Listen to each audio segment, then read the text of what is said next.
Hello, everyone, and welcome to episode 279 of The Kate Show. This is Kate, and I am going to talk today about your lead magnet. Common question that I get from people who are thinking about working with us or they just started working with us is, how do I know my lead magnet is working? Because a lot of people have a lot of lead magnets. Some of them end up competing and cannibalizing the other.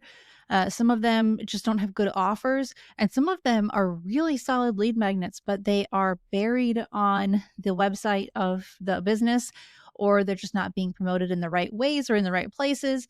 And people will end up trashing the lead magnet thinking the topic or the format or the layout was the problem when really it was just about positioning and exposure. So today I'm going to talk all about the top signs to look at if you're trying to figure out, is my lead magnet working? Should I change the format? Is the topic right? Let's get into it. All right, so let's start with the signs that your lead magnet isn't successful or won't be successful. So, number one, if you've had a lead magnet up for a while and you've gotten less than a dozen signups over a calendar year, then chances are high there's something wrong happening. Now, like I said, it could be the topic of the lead magnet. Maybe it's just not relevant to your ideal client. It could just be that you're putting it somewhere on the site where it's not readily seen or it's easy to ignore. There are so many different things that could be going on here, but let's kind of progress through these and I'll break them apart. A second thing is, you don't do anything to promote your lead magnet. So you're not blogging at least once a month. You're not using your lead magnet as the call to action for every blog post. You aren't doing printed copies of your lead magnet and giving them to potential referral partners or potential ideal clients that you are meeting with in person. You don't have an automated welcome email for your lead magnet, so people sign up and then nothing happens. You might be surprised how many times I run into that. I'm like, oh, wait a minute, this is only halfway set up. Or they are sent the welcome email, but then there's no ongoing email marketing after that. Or people will just rely on a really long automated email sequence instead of real-time newsletters every month. Or they do a combination of the automated really long sequence plus real-time email newsletters. And as a result, end up bombarding their recipients, which results in unsubscribes or really just lackluster open rates and in the end, ineffective marketing. Like I said earlier, another reason your lead magnet may not be successful is because it's hard to find on your website. So maybe it's not visible unless the user scrolls down or goes to a different page other than your home page. Or maybe your lead magnet is a pop-up right now, which most people will just close without ever really looking at. Pop-ups are terrible for conversion, and I do not recommend them. Your lead magnet should be shown at the very top of your site, like the very top of the screen. And it should show up no matter which page people land on. Now, if you don't have that capability on your site, I'm not sure why you wouldn't have that capability, but if for some weird reason you don't, at least make sure it's at the very, very top of your homepage. All right, so the next thing that happens is having too many lead magnets that indicate an unfocused or a vague specialty. I see this happen a lot when interior designers offer design services and staging services.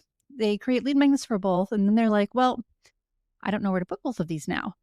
Or they have a lead magnet for their peers and a lead magnet for their clients.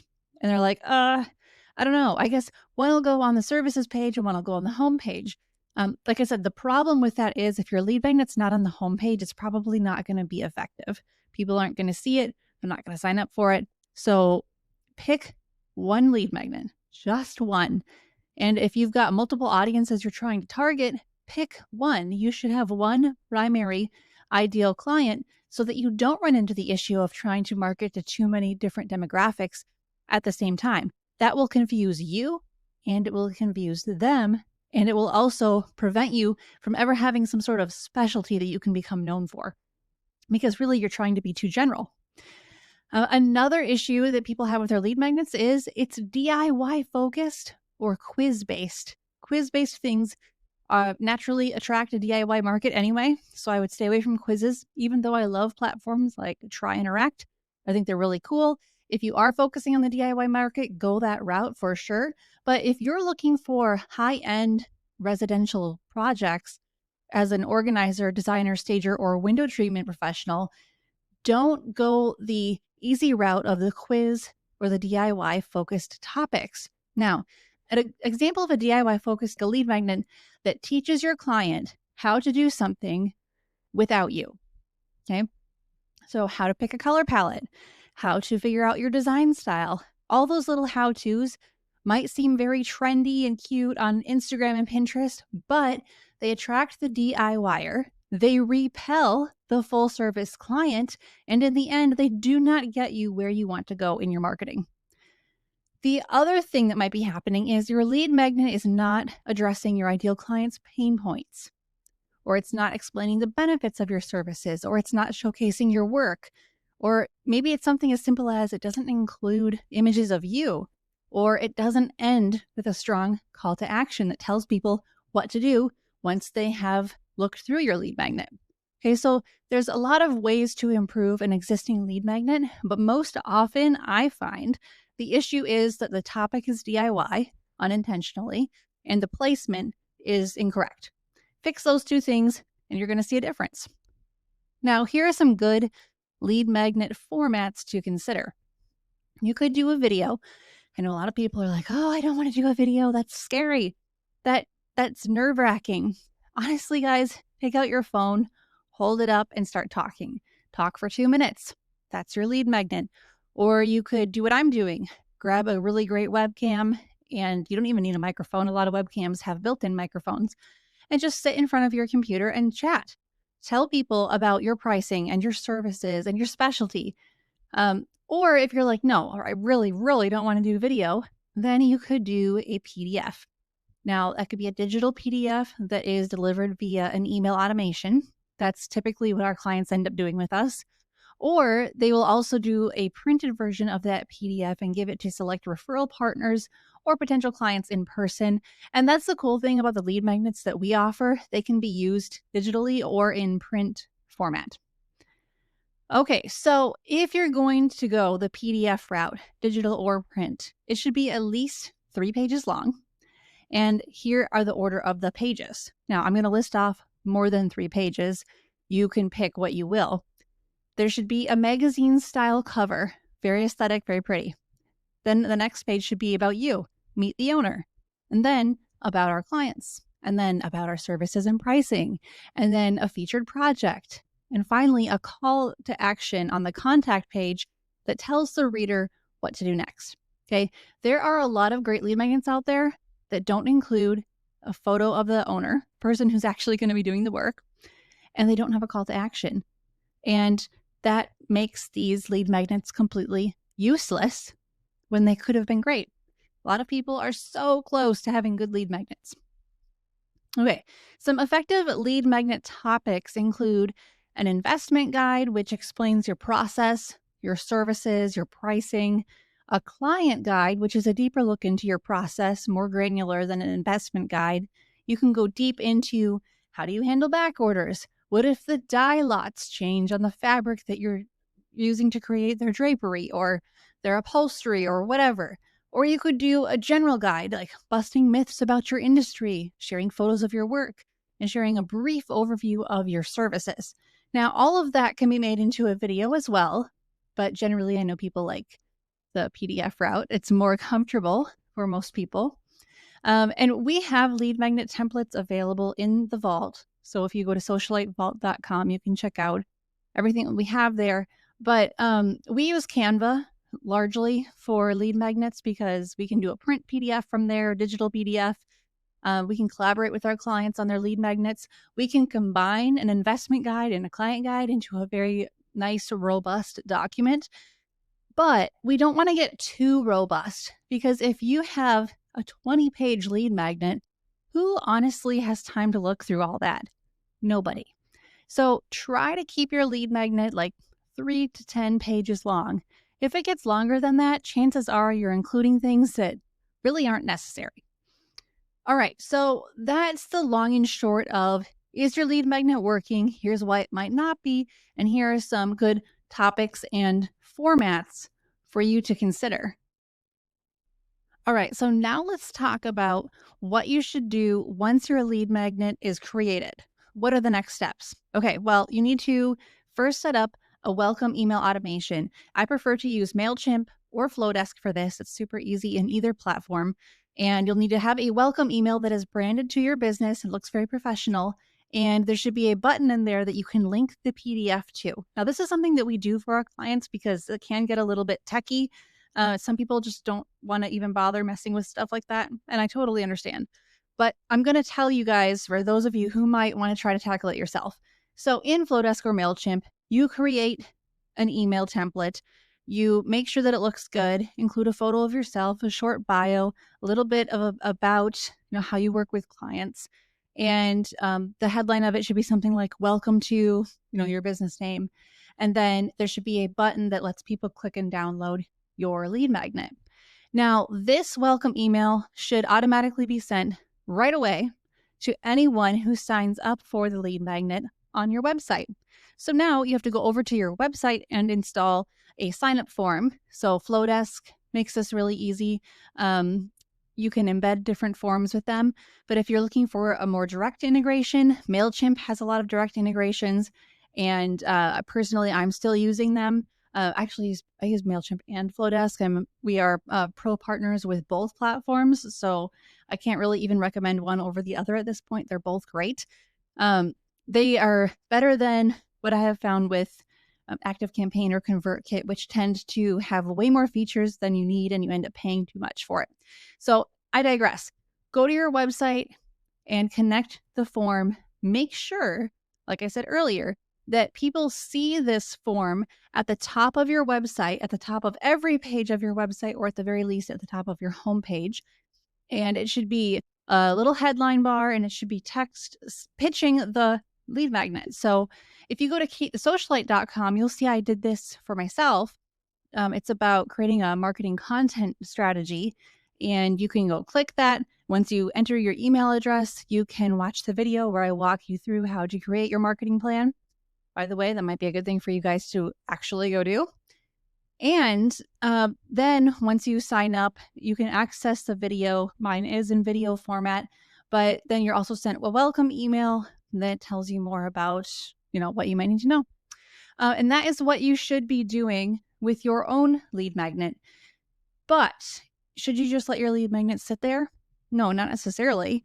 You should also be pitching it at the end of any blog posts that you're writing. Hopefully you're blogging at least once a month. And if you're not blogging, maybe you're making videos like I am, or you're podcasting. This is also what I'm doing here, obviously. You can pitch your lead magnet on your podcast or in your YouTube channel, whatever you're doing. You can also pitch it on social media. However, usually social media fans are just fans because they like pretty things, and the home industry is full of pretty things. They might sign up for your lead magnet, but really, historically, statistically, even anecdotally, they're not going to be the high-end residential client that you're looking for. So don't feel like you have to post constantly on social media about your lead magnet. Now, you could pin it on Pinterest just like once or twice in a couple different formats using different graphics or something, just for the SEO value of it, really. It's not because people are going to find your lead magnet because of Pinterest. It's just the SEO value. Okay, so once you have all of that set up, what are some signs of success? Well, to be quite honest, we are not influencers. We're not looking for like thousands of signups a month for our lead magnets. That's not practical. We, and I include myself in your group, high-end interior design, staging, organizing window treatments. You are not necessarily doing work on volume. You're doing bigger projects, so that you don't have like tons of them a year. You might have 5 to 20 projects a year. Maybe organizers will do a little bit more than that, but still, it's relatively low volume. And that means your lead magnet signups naturally are not going to be very high. If you get like a dozen people who sign up for your lead magnet and stay subscribed in a year, in 12 months, that's considered successful. And that shocks a lot of people because they're like, oh, I was over here upset that I got 15 because I thought I needed like 100. No, you don't. So a lot of this is about changing your expectations to match the industry that you're working in. Um, Now that we have that out of the way, we have to talk about what are you going to do with the people who sign up for your lead magnet? Do you just ghost them? No, of course not. You want to convert them to a paying client. So, how do you do that? Well, that's where email marketing comes into play. I know I always find a way to bring it back to email marketing. I just don't know how I do that. With email marketing, you should be sending out a newsletter every 2 to 4 weeks. The people who signed up for your lead magnet, as well as people who are already on your mailing list, will get that newsletter, and it helps you stay top of mind with them, so that then when they're ready for help to remodel, to build new, to get organized, to help with staging, whatever it is they need, you're the person who comes to the forefront of their mind versus one of your colleagues who has not been investing in email marketing. Now, email marketing is only increasing in popularity and in effectiveness, and social media is really, really struggling in the service based sector because there's so much noise and you have to create so much content. And even then, getting views and likes does not equate to getting clients. So, with email marketing, you're looking for things like a good open rate. You're looking for consistency on your part. You're looking for people in your mailing list to start replying to your newsletter, even if just to say, "Oh wow, I really liked this," or "Good to hear from you," or basic things like that. Because the job of email marketing is to nurture a relationship with people who might refer you to their friends and family, or people who've never hired you yet, but probably will in the future, if you do your job well, if you do a good job of showing up again and again. Now, we have had clients who will send out one newsletter with us and they get a 6-figure project immediately. Okay. Amazing. I wish that I could have that happen for everyone. But some people have to send one or two newsletters a month for almost a year before they get any bites. But then they do end up getting projects and they're very excited. And the good thing is, email marketing is a very low cost and low effort, low time commitment way to market your business that almost seems too good to be true. And that's why a lot of people will be like, "Oh, I think email is dead anyway because I don't even read all my own emails." But the truth is, you do read your emails. I know that because that's how a lot of you connect with me. So you do read emails if they're worth reading. Your goal is to send out email marketing content that is worth opening, that is worth reading. Now, the average open rate for the home and garden industry has increased a bit. It's closer to 30%, but our clients are getting 50, 60, sometimes more percent in their open rates just because the content is exactly that. It's worth reading. It's short. The images are not oversized. Um, Best practices are followed. Spam words are avoided. All the things that we have to be aware of when email marketing. So I hope this was helpful, guys. Your lead magnet is part of a broader marketing ecosystem, and it's definitely bolstered by blogging. And if you're not doing email marketing, but you have a lead magnet, like there's no point to having the lead magnet because the lead magnet serves as an entry point to your email marketing. So get your email marketing going and be consistent with it. It pays off big time. All right, guys, that is what I have for you this week. Thank you so much for tuning in. And as always, keep your marketing simple, your message clear, and I will talk to you soon.